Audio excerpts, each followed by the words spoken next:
നേന്ത്രപ്പഴം വീട്ടിലുണ്ടെങ്കിൽ വളരെ എളുപ്പത്തിൽ ഉണ്ടാക്കിയെടുക്കാൻ കഴിയുന്ന 2 തരം സ്നാക്ക് റെസിപ്പിയുമായാണ് ഞാനിന്ന് വന്നിരിക്കുന്നത്. ഇതിനായി ഞാനിവിടെ 2 നേന്ത്രപ്പഴമാണ് എടുത്തിരിക്കുന്നത്. അത്യാവശ്യം പഴുത്ത പഴം തന്നെയാണ് എടുത്തിരിക്കുന്നത്. പഴത്തിൻ്റെ തൊലിയെല്ലാം കളഞ്ഞതിന് ശേഷം 4 ആയി കട്ട് ചെയ്തതിന് ശേഷം ഞാനിവിടെ ഒരു ബൗളിനകത്തേക്ക് ചെറിയ പീസാക്കി കട്ട് ചെയ്ത് മാറ്റുന്നുണ്ട്. അപ്പോൾ ഇത് നല്ല ക്രിസ്പി ആയിട്ടുള്ള ഒരു വെറൈറ്റി സ്നാക്ക് റെസിപ്പിയാണ്. നമുക്ക് ചായക്കെല്ലാം പെട്ടെന്ന് തന്നെ ഉണ്ടാക്കിയെടുക്കാൻ കഴിയുന്ന ഒരു സ്നാക്ക് റെസിപ്പി കൂടിയാണ്. അപ്പോൾ ഈ രീതിയിൽ പഴം എല്ലാം ഞാനിവിടെ കട്ട് ചെയ്ത് മാറ്റി വെക്കുന്നുണ്ട്. പിന്നീട് ഒരു പാൻ അടുപ്പിൽ വെച്ച് ചൂടായതിന് ശേഷം അതിനകത്തേക്ക് 1.5 ടീസ്പൂൺ അളവിൽ നെയ്യ് ചേർത്ത് കൊടുത്തിട്ടുണ്ട്. പിന്നീട് ഇതിനകത്തേക്ക് നമുക്ക് പഴം ചേർത്ത് കൊടുക്കാം. പഴത്തിൻ്റെ കഷ്ണങ്ങൾ ഇതിനകത്തേക്ക് ചേർത്തതിന് ശേഷം തീ ഒരു മീഡിയം ഫ്ലെയിമിൽ വെച്ച് നമുക്കിതൊന്ന് വഴറ്റിയെടുക്കാം. ഇപ്പോൾ കുറച്ച് നന്നായി പഴുത്ത പഴം തന്നെ ആയതുകൊണ്ട് തന്നെ പെട്ടെന്ന് തന്നെ ഇത് വഴന്ന് കിട്ടുന്നതാണ്. പിന്നീട് പഴത്തിൻ്റെ കളർ ഒന്ന് മാറി തുടങ്ങുന്ന സമയത്ത് നമുക്കിതിനകത്തേക്ക് 3/4 കപ്പ് അളവിൽ ചിരകിയ തേങ്ങ ചേർത്ത് കൊടുക്കാം. തേങ്ങ ചേർത്ത് ഒന്നുകൂടെ വഴറ്റിയെടുക്കുന്നുണ്ട്. പിന്നീട് ഇതിലേക്ക് 2 ടേബിൾ സ്പൂൺ അളവിൽ പഞ്ചസാര ചേർത്ത് കൊടുക്കുന്നുണ്ട്.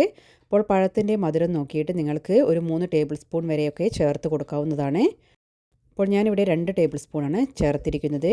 അപ്പോൾ പഞ്ചസാരയും ചേർത്ത് പിന്നീട് ഇതിനകത്തേക്ക് 1/4 ടീസ്പൂൺ അളവിൽ ഏലക്കായ പൊടിച്ചത് ചേർത്ത് കൊടുക്കുന്നുണ്ട്.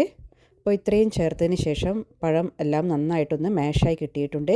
ഈ സമയത്ത് ഞാനിവിടെ ഫ്ലെയിം ഓഫ് ചെയ്ത് സൈഡിലോട്ട് മാറ്റി വെക്കുന്നുണ്ട്. പിന്നീട് ഒരു ബൗളിനകത്തേക്ക് ഒരു മുട്ട പൊട്ടിച്ച് ചേർത്തിട്ടുണ്ട്. പിന്നീട് ഇതിലേക്ക് 2 ടേബിൾ സ്പൂൺ പഞ്ചസാര ചേർത്ത് കൊടുക്കുന്നുണ്ട്. അതിനുശേഷം 2 നുള്ളു ഉപ്പ് ചേർത്ത് കൊടുക്കുന്നുണ്ട്, ആ മധുരം ഒന്ന് ബാലൻസ് ചെയ്യാൻ വേണ്ടി. പിന്നീട് ഒരു നുള്ള് ഏലക്കായ പൊടിച്ചതും കൂടി ചേർത്തതിന് ശേഷം നന്നായിട്ടൊന്ന് മിക്സ് ചെയ്തെടുക്കാം. ഞാനിത് ഒരു വിസ്ക് ഉപയോഗിച്ചിട്ട് ഒന്ന് ഇങ്ങനെ മിക്സ് ചെയ്തെടുക്കുന്നുണ്ട്. പിന്നീട് നമ്മൾ ഇതിനകത്തേക്ക് ചേർത്ത് കൊടുക്കുന്നത് 1 കപ്പ് അളവിൽ മൈദപ്പൊടിയാണ്. അതിനുശേഷം 2 ടേബിൾ സ്പൂൺ അളവിൽ വറുത്ത അരിപ്പൊടി കൂടെ ചേർത്ത് കൊടുക്കുന്നുണ്ട്. ആ സ്നാക്കിൻ്റെ പുറംഭാഗം ഒന്ന് ക്രിസ്പിനെസ്സായി കിട്ടുന്നതിന് വേണ്ടിയാണ്. പിന്നീട് ഇതിലേക്ക് 2 നുള്ള് ബേക്കിംഗ് സോഡ കൂടെ ചേർത്തതിന് ശേഷം നന്നായിട്ട് മിക്സ് ചെയ്തെടുക്കുന്നുണ്ട്. അപ്പോൾ വളരെ എളുപ്പത്തിൽ നമുക്ക് ഉണ്ടാക്കിയെടുക്കാൻ കഴിയുന്ന നല്ല ടേസ്റ്റി ആയിട്ടുള്ള ഒരു സ്നാക്കിൻ്റെ റെസിപ്പി തന്നെയാണിത്.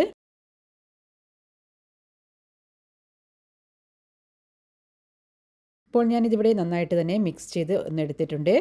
ഇനി നമുക്ക് നേരത്തെ തയ്യാറാക്കി വെച്ചിരിക്കുന്ന പഴത്തിൻ്റെ കൂട്ട് ഇതിനകത്തേക്ക് ചേർത്ത് കൊടുക്കാം. അപ്പോൾ ചൂടെല്ലാം ആറിയതിന് ശേഷം പഴത്തിൻ്റെ മിക്സ് ഞാൻ ഇതിനകത്തേക്ക് ചേർത്ത് കൊടുക്കുന്നുണ്ട്.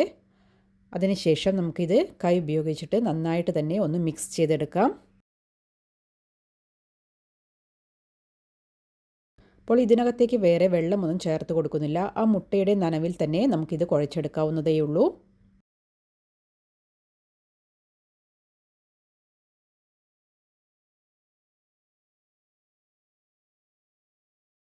ഇപ്പോൾ നന്നായി കുഴച്ചെടുത്തതിന് ശേഷം ഉടനെ തന്നെ നമുക്ക് സ്നാക്സ് ഉണ്ടാക്കിയെടുക്കാവുന്നതാണ്.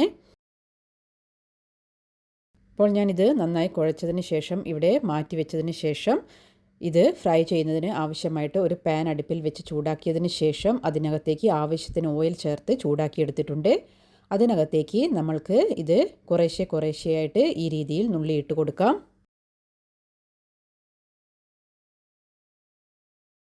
അപ്പോൾ തീ ഒരു മീഡിയം ടു ഹൈ ഫ്ലെയിമിൽ വെച്ച് തന്നെയാണ് ഞാനിത് ഫ്രൈ ചെയ്തെടുക്കുന്നത്. അപ്പോൾ നമ്മൾ ഇത് ഉരുട്ടിയിട്ട് കൊടുക്കേണ്ട ആവശ്യമൊന്നുമില്ല. ഈ രീതിയിൽ തന്നെ ചെയ്തെടുക്കുമ്പോഴാണ് കൂടുതൽ ക്രിസ്പിയായി കിട്ടുക. അപ്പോൾ ഇത് ഓരോ ഭാഗവും ഇങ്ങനെ ഇടയ്ക്കിടയ്ക്കൊന്ന് ഇളക്കിയിട്ട് കൊടുക്കാം. അപ്പോൾ മുഴുവനായിട്ടൊരു ഗോൾഡൻ ബ്രൗൺ കളർ ആവുന്ന സമയത്ത് നമുക്കിത് അടുപ്പിൽ നിന്ന് കോരി മാറ്റാവുന്നതാണ്. അപ്പോൾ വളരെ ടേസ്റ്റി ആയിട്ടുള്ള ക്രിസ്പി ആയിട്ടുള്ള ഒരു സ്നാക്ക് ഇവിടെ റെഡി ആയിട്ടുണ്ട്. ഇനി പഴം കൊണ്ട് നമുക്ക് അടുത്തതായിട്ട് ഒരു എളുപ്പത്തിൽ ഉണ്ടാക്കിയെടുക്കാൻ കഴിയുന്ന ഒരു സ്നാക്ക് റെസിപ്പിയാണ് തയ്യാറാക്കുന്നത്.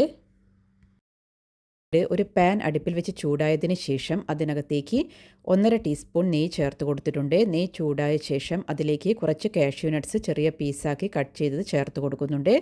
അപ്പോൾ ആ കാഷ്യൂ നട്ട്സ് ഒന്ന് റോസ്റ്റായി വരുന്ന സമയത്ത് നിങ്ങൾക്ക് കയ്യിൽ റേസിൻസ് ഉണ്ടെങ്കിൽ അതുകൂടെ ഈ സമയത്ത് ചേർത്ത് കൊടുക്കാവുന്നതാണ്. പിന്നീട് ഞാൻ ഇതിനകത്തേക്ക് ചേർത്ത് കൊടുക്കുന്നത് 1 കപ്പ് അളവിൽ ചിരകിയ തേങ്ങയാണ്. തേങ്ങ ചേർത്ത് ഒന്ന് നമുക്ക് വഴറ്റിയെടുക്കാം. അപ്പോൾ തേങ്ങയെല്ലാം ചെറുതായിട്ടൊന്ന് ചൂടായി വരുന്ന സമയത്ത് നമുക്ക് ഇതിനകത്തേക്ക് പഞ്ചസാര ചേർത്ത് കൊടുക്കാം. ഇവിടെ ഞാൻ 4 ടേബിൾ സ്പൂൺ അളവിലാണ് പഞ്ചസാര ചേർത്ത് കൊടുക്കുന്നത്. മധുരം എല്ലാം ഓരോരുത്തരുടെ ആവശ്യത്തിനനുസരിച്ച് ചേർത്ത് കൊടുക്കുക. അപ്പോൾ ഈ ഒരു സ്നാക്കിന് കുറച്ച് മധുരം ഉണ്ടാവുന്നത് തന്നെയാണ് ടേസ്റ്റ് കൂടുതലുണ്ടാവുക. പിന്നീട് ഇതിനകത്തേക്ക് 1/4 ടീസ്പൂൺ അളവിൽ ഏലക്കായ പൊടി കൂടെ ചേർത്ത് കൊടുക്കുന്നുണ്ട്. ഇവ ചേർത്ത ശേഷം ഒന്നുകൂടെ ഒന്ന് ഇളക്കിയെടുത്തതിന് ശേഷം ഞാനിവിടെ ഫ്ലെയിം ഓഫ് ചെയ്യുന്നുണ്ട്. ഇത് തണിയാനായി ഞാനിവിടെ സൈഡിലോട്ട് മാറ്റി വെക്കുന്നുണ്ട്. ഇനി നമുക്കിതിനാവശ്യമായ പഴം എടുക്കാം. ഇവിടെ ഞാൻ 3 നേന്ത്രപ്പഴം എടുത്തിട്ടുണ്ട്. അത്യാവശ്യം പഴുത്ത പഴം തന്നെ എടുക്കുന്നതാണ് നല്ലത്. അപ്പോൾ പഴം ഇങ്ങനെ തൊലിയെല്ലാം കളഞ്ഞതിന് ശേഷം 2ആയി കട്ട് ചെയ്തെടുത്തിട്ടുണ്ട്. പിന്നീട് ഞാൻ ഒരു പാനിൽ എണ്ണ ചൂടാക്കിയിട്ടുണ്ട്. അതിനകത്തേക്ക് ഈ പഴത്തിൻ്റെ കഷ്ണങ്ങൾ ചേർത്ത് കൊടുക്കുകയാണ്. അപ്പോൾ ഒരു മീഡിയം ടു ഹൈ ഫ്ലെയിമിൽ വെച്ചിട്ട് തന്നെയാണ് ഞാനിത് ഫ്രൈ ചെയ്തെടുക്കുന്നത്. അപ്പോൾ നമ്മൾ പഴം നിറച്ചത് പല വിധത്തിലും ഉണ്ടാക്കാറുണ്ട്. പക്ഷേ ഇത് ഏറ്റവും എളുപ്പത്തിലുള്ള ഒരു മെത്തേഡാണ്. അതുപോലെ തന്നെ നല്ല ടേസ്റ്റിയും ആണ്. നമുക്ക് കുട്ടികൾക്കൊക്കെ വളരെ എളുപ്പത്തിൽ ഉണ്ടാക്കിയെടുക്കാൻ കഴിയുന്നൊരു സ്നാക്ക് കൂടിയാണിത്. അപ്പോൾ ഈ പഴം ഒന്ന് ചെറുതായി ഗോൾഡൻ ബ്രൗൺ കളർ ആവുന്ന സമയം വരെ നമുക്കൊന്ന് ഇടയ്ക്ക് ഇങ്ങനെ തിരിച്ചിട്ട് കൊടുക്കാം. അതിനുശേഷം ഇത് ഏകദേശം ഒന്ന് ഫ്രൈ ആയി കഴിഞ്ഞാൽ നമുക്കിത് അടുപ്പിൽ നിന്നും കോരി മാറ്റാവുന്നതാണ്.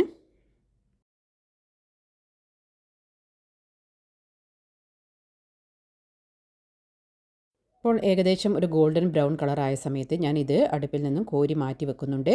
അപ്പോൾ ഇതുപോലെ ബാക്കിയുള്ള എല്ലാ പഴത്തിൻ്റെ പീസും ഞാൻ ഇതുപോലെ തന്നെ ഫ്രൈ ചെയ്ത് ഇവിടെ ഒരു പ്ലേറ്റിനകത്തേക്ക് മാറ്റി വെച്ചിട്ടുണ്ട്.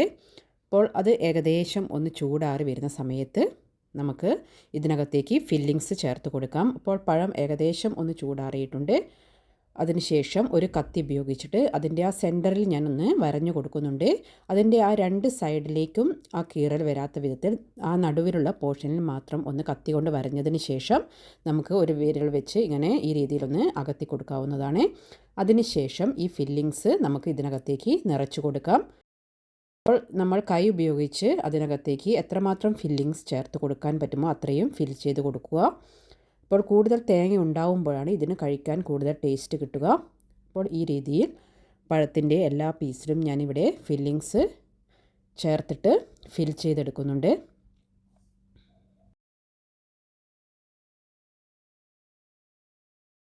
ഇതുപോലെ പഴത്തിൻ്റെ എല്ലാ പീസിലും ഞാൻ ഇതുപോലെ തന്നെ ഒന്ന് വരഞ്ഞു കൊടുത്തതിന് ശേഷം സെൻറ്ററിലുള്ള പോർഷനിലേക്ക് ഇതേ രീതിയിൽ തന്നെ ഫില്ലിങ്സ് എല്ലാം ചേർത്ത് കൊടുക്കുന്നുണ്ട്. അപ്പോൾ ഞാനിവിടെ ഈ രീതിയിലല്ലാതെ പഴം നിറച്ചത് ഫുൾ കവർ ചെയ്തിട്ട് മൈദയിൽ കവർ ചെയ്തിട്ടും അല്ലാതെയും ഒക്കെ ഞാൻ വീഡിയോസ് ചാനലിൽ അപ്ലോഡ് ചെയ്തിട്ടുണ്ട്. നിങ്ങൾക്ക് വേണമെങ്കിൽ ആ വീഡിയോ ഒക്കെ എടുത്ത് കാണാവുന്നതാണ്.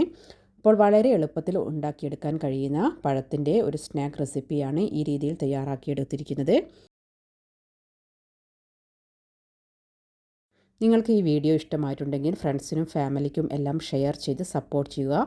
നിങ്ങൾ ആദ്യമായിട്ടാണ് ഈ ചാനലിലെ വീഡിയോ കാണുന്നത് എങ്കിൽ താഴെയുള്ള സബ്സ്ക്രൈബ് ബട്ടൺ ഒന്ന് പ്രസ് ചെയ്തതിന് ശേഷം അതിനടുത്തുള്ള ബെൽ ബട്ടൺ കൂടെ എനേബിൾ ചെയ്ത് വെക്കുക. എങ്കിൽ മാത്രമേ ഞാൻ അപ്ലോഡ് ചെയ്യുന്ന വീഡിയോയുടെ നോട്ടിഫിക്കേഷൻ നിങ്ങൾക്ക് ലഭിക്കുകയുള്ളൂ.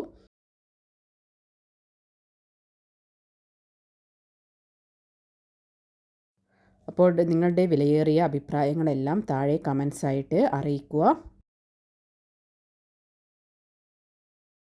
അപ്പോൾ പഴം എല്ലാം ഞാനിവിടെ തയ്യാറാക്കിയിട്ടുണ്ട്. Thank you for watching.